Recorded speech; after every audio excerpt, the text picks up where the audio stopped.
सबसे पहले तो रंजना जी, हम आपका अपने कार्यक्रम में बहुत-बहुत स्वागत करते हैं। धन्यवाद संजय जी, आपने हमें इस योग्य समझा। और ये बहुत खुशी की बात है कि हाल ही में आपकी एक पुस्तक का विमोचन हुआ है जिसका नाम है जनजातीय योद्धा। बताएँ कि इस पुस्तक को लिखने के पीछे कैसे मन में आपकी जिज्ञासा उमड़ी या फिर कैसे आपकी इस एक परिकल्पना ने जन्म लिया? एक्चुअली मैं जैसे ही लिखती तो मैं बहुत सालों से हूँ। जैसे ही ये स्वाधीनता का अमृत महोत्सव काल शुरू हुआ और कार्य शुरू हुआ इस विषय पे, तो मुझे ऐसा लगा कि हमारा इसका उद्देश्य ये है कि एक उन लोगों के प्रति श्रद्धांजलि देना है या उन उन लोगों के प्रति जिन लोगों ने स्वाधीनता संग्राम में भाग लिया लेकिन उनकी जानकारी नहीं है लोगों को। उन लोगों को, उन चरित्रों को लेके आना और युवा पीढ़ी को उससे अवगत कराना, ताकि उनको सच्ची श्रद्धांजलि मिल सके और युवा पीढ़ी को एक प्रेरणा मिल सके कि ऐसे भी लोग हुआ करते थे। हुँ।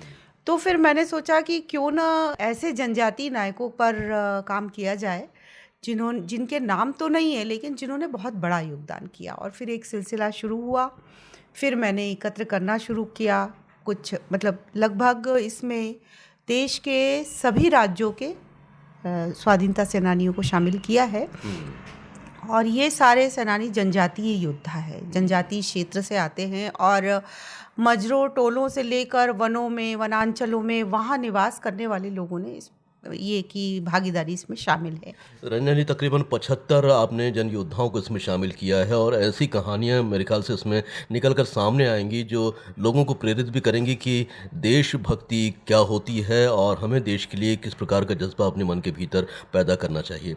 कुछ ऐसे नायकों के बारे में बताइए जिन्हें बहुत कम लोग जानते हैं और आपने इस किताब में उनका उल्लेख किया है। जैसे मध्य प्रदेश की अगर हम बात करें तो टंट्या भील है, भीमा नायक है, खाजा नायक है, शंकर शाह, रघुनाथ शाह, सीताराम कंवर, रानी फूल कुंवर। रानी फूल कुंवर को बहुत कम लोग जानते हैं। जब शंकर शाह, रघुनाथ शाह को तोप से उड़ा दिया गया था जबलपुर में, तब रानी फूल कुंवर ने उनके अवशेषों को, अपने पति और पुत्र के अवशेष को एकत्रित किया। 1857 का समय था और उनका अग्नि संस्कार किया और उसके बाद उन्होंने पुरुष वेश धारण किया, लगाम ली हाथ में और मोर्चा थामा। 54वीं रेजिमेंट का उन्होंने नेतृत्व किया और एक लंबा संघर्ष किया। ये एक बहुत बड़ी बात है। एक ऐसी वीरांगनाएं भी इस देश में हुई है जो कि पति और पुत्र की मृत्यु के बाद और तुरंत मोर्चे के लिए चल दी। 4 नायक हुए हैं, सिद्धो, कान्हू, फूलो और झानो। ये झारखंड के हैं, एक ही परिवार के हैं। एक ही परिवार के 4 लोगों ने, 2 बहनें और 2 भाई, इन्होंने अपना बलिदान दिया। मतलब ये ऐसी कहानियाँ हैं जिनको पढ़कर हमारे मन में देशभक्ति का वो जज़्बा पैदा होता है जो हमें बताता है कि देश सबसे ऊपर है और देश से बढ़कर कुछ भी नहीं। जी जी जी। एक हमने क्या है, मध्य प्रदेश देश के सभी राज्यों का लिया है और जहाँ मध्य प्रदेश है, उत्तर प्रदेश है, सारे अंचल है, उसके अलावा हमने अंडमान निकोबार तक के भी लोग इसमें शामिल है।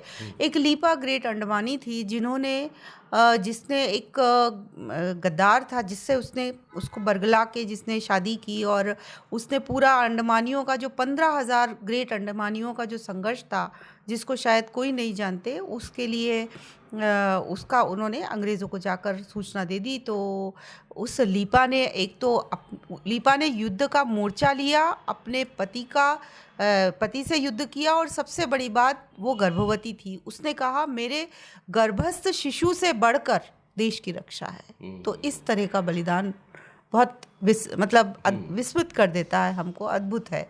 वाकई आपने कुछ ऐसे नायकों को भी चुना है जिन्हें लोग बहुत कम जानते हैं और जब लोग पढ़ेंगे तो उन्हें भी एक अलग अनुभूति होगी, देश के प्रति कुछ कर गुजरने का जज्बा पैदा होगा। रंजना जी, हम जानना चाहते हैं कि आपने पहले भी बहुत कुछ रचा है और स्वाधीनता संग्राम से जुड़ी हुई बहुत सारी पुस्तकों का आपने पहले भी प्रकाशित हुई हैं आपकी, तो उनके बारे में भी कुछ बताइए हमारे श्रोताओं को।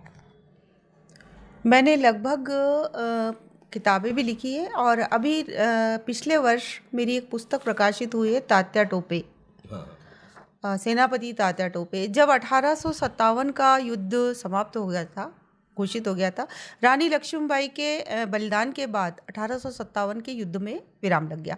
लेकिन तात्या टोपे ने एकमात्र ऐसे व्यक्ति थे जिन्होंने ग्वालियर से वहाँ से चलकर और उन्होंने फिर पूरे मध्य प्रांत में विशेषकर अपने मध्य प्रदेश में 11 महीने तक युद्ध किया। और उन 11 महीनों में अंग्रेज़ों के 6 जनरल, प्रशिक्षित 6 जनरल उनके पीछे थे और वो उनको पकड़ न सके। और ये एक बहुत बड़ी, जैसे ही तात्या टोपे यहाँ आए तो उन्होंने यहाँ के पूरे वनवासियों, टंट्या भील, भीमा नायक, ये जितने भी जनजातीय नायक थे इन सबको प्रशिक्षण दिया, उनको गुरिल्ला युद्ध सिखाया और इस युद्ध को और आगे बढ़ाया। एक मेरी वो है, एक सिपाही बहादुर सरकार पुस्तक है, एक झलकारी देवी किताब है जो नाट्यकृति है जिसको कि साहित्य अकादमी पुरस्कार मिला है, और उसके अलावा मेरे करीब 15 नाटक चल रहे हैं जो इसमें टंट्या भील, भीमा नायक, खाजा नायक, रानी दुर्गावती, चंद्रशेखर आज़ाद, अवंतीबाई, झलकारी, इस तरह से। आपने बताया कि आपकी कृतियों पर नाट्य प्रस्तुतियाँ भी हुई हैं, तो इन नाट्य प्रस्तुति में आपने क्या देखा है कि जब जो कलाकार इसे प्रस्तुत कर रहे हैं मंच पर, उनके भीतर किस प्रकार से स्वाधीनता को लेकर एक अलग भावना जागृत होती है जब ऐसी प्रस्तुतियाँ मंच पर हम देखते हैं? कलाकारों तो पूरा उसमें डूब ही जाता है। कई बार कई कलाकार तो, जैसे झलकारी है, झलकारी का सीन जब पीक पे जाता है तो रोंगटे खड़े हो जाते हैं। और उसके अलावा एक चीज़ और देखी, जिन जिन ने इन नाटकों को देखा है, वो जो दर्शक है उनके मन पर प्रभाव पड़ता है। जैसे टंट्या भील की एक धुन थी, दिन की दीना ना करके, तो जब लोग निकलते हैं तो वो उस धुन को गाते हुए निकलते हैं, तब मन को बहुत संतोष मिलता है। हाँ। तो आने वाले समय में भी आपकी कुछ ऐसी प्रस्तुतियाँ तैयार हो रही हैं जो दर्शक मंच पर देख सकते हैं, जिसमें आज़ादी के आंदोलन का जिक्र हो? अभी हाल ही में चल रहा है एक महानाट्य, राष्ट्रपुरुष अटल, उसकी सफल 10-15 प्रस्तुतियाँ हो चुकी है और शीघ्र ही मैं अभी रानी दुर्गावती पर काम कर रही हूँ और उसका महानाट्य शीघ्र आने वाला है। आपने बताया कि मध्य प्रदेश साहित्य अकादमी का पुरस्कार आपको हाल ही में मिला है। इसके अलावा और कौन से ऐसे सम्मानों का जिक्र करना चाहती हैं जो आपकी कृतियों को दिए जा चुके हैं? एक तो साहित्य अकादमी पुरस्कार मिला मुझे, खजुराहो अंतर्राष्ट्रीय फिल्म फेस्टिवल मिला, सम्मान मिला है, और वीरांगना पुरस्कार मिला संस्कृति विभाग का। उसके अलावा अचला सम्मान, और हाल ही में मुझे नायिका सम्मान दिया गया नवोदय। तो इन सम्मानों के लिए हम आपको बहुत बहुत बधाई और शुभकामनाएं देते हैं। रंजना जी, आपको क्या लगता है कि आज इस तरह के लेखन की कितनी ज़रूरत महसूस कर रही हैं? जो विषय आपने अपनी पुस्तक में रखा है, जन योद्धाओं पर केंद्रित किया है, आज इस तरह के लेखन की कितनी ज़्यादा ज़रूरत है ताकि हम अपने आवाम में इस तरीके का जज्बा पैदा कर सकें? मुझे लगता है कि यह जो स्वाधीनता का अमृत महोत्सव वर्ष चल रहा है, इसमें हम लोगों का, लेखकों का, या जिसको जो विधा दी है ईश्वर ने, उसका एक दायित्व बनता है कि हम इस समय में, इस समय के उद्देश्य को सार्थक करें, है ना। तो हम जब विस्मृत स्वाधीनता सेनानियों को स्मरण कराएंगे या उनकी चीज़ें लेकर आएंगे, तो आने वाली भावी पीढ़ी को, एक तो पहली बात तो वो ये जानेंगे कि ऐसे भी लोग थे जिन्होंने इस तरह से अपना बलिदान दिया, इस तरह से निस्वार्थ सेवा, त्याग, तपस्या और बलिदान की ये अमर गाथाएं पढ़ के युवा पीढ़ी में एक चेतना जागृत होगी। और यह चूँकि आज का समय बदल गया है, पर कर्तव्य तो हमेशा रहता है। आज जब हम पराधीन थे तब हर वर्ग का, हर युवा का, हर श्रेणी का कर्तव्य था कि हम देश की आज़ादी के लिए उठ खड़े हुए और कार्य करें। आज विकास का दौर है, परिवर्तन का दौर है, तो इसमें जब युवाओं को ये ध्यान में आएगा कि हमारे पूर्वजों ने इतना त्याग किया, इतना बलिदान किया, उससे हमें आज़ादी मिली, तो पहली बात तो उन्हें एक दायित्व बोध होगा, उन्हें इसका महत्व, वे इसका महत्व जानेंगे। उससे वो कुछ भी काम करने के पहले एक सेकंड के लिए सोचेंगे कि यह आज़ादी हमें कितने संघर्ष के बाद, कितने बलिदान, पीढ़ियों के बलिदान के बाद मिली है। तो हमारा दायित्व बनता है कि हम इसको संभाल कर रखें और जो भी कार्य करें वो यथोचित कार्य करें। तो इससे पहले कि हम बातचीत को समाप्त करें, आप जनजाति योद्धा, स्वाभिमान और स्वाधीनता का संघर्ष, इस पुस्तक को लेकर हमारे श्रोताओं से क्या अनुरोध करना चाहती हैं? क्या निवेदन है आपका?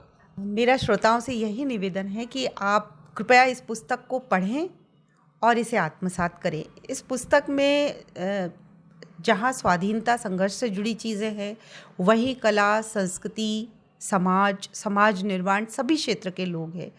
तो लोग कितनी तरह से कार्य कर सकते हैं, इसे समझें और इसे अपने जीवन में उतारें, और हमारा जो दायित्व बनता है उसको हम अपना अपना दायित्व हर व्यक्ति कर ले तो ये समाज सुधर जाएगा, ये समाज बहुत आगे जाएगा। भारत को जिस तरह से अभी वर्तमान में भारत की छवि है, पूरे विश्व में अलग छवि बनकर भारत उभरा है, तो आज वो पुनः वो स्थिति इस देश की आ गई है। तो इस तरह के नायकों की इस प्रेरणा लेकर, इस तरह के नायकों के जिजीविषा को अपने आप में आत्मसात करके हम अपने कार्यपथ पर आगे बढ़ें, ताकि हम देश के विकास में अपना घर, परिवार, समाज और राष्ट्र के निर्माण में महत्वपूर्ण भूमिका दे सकें।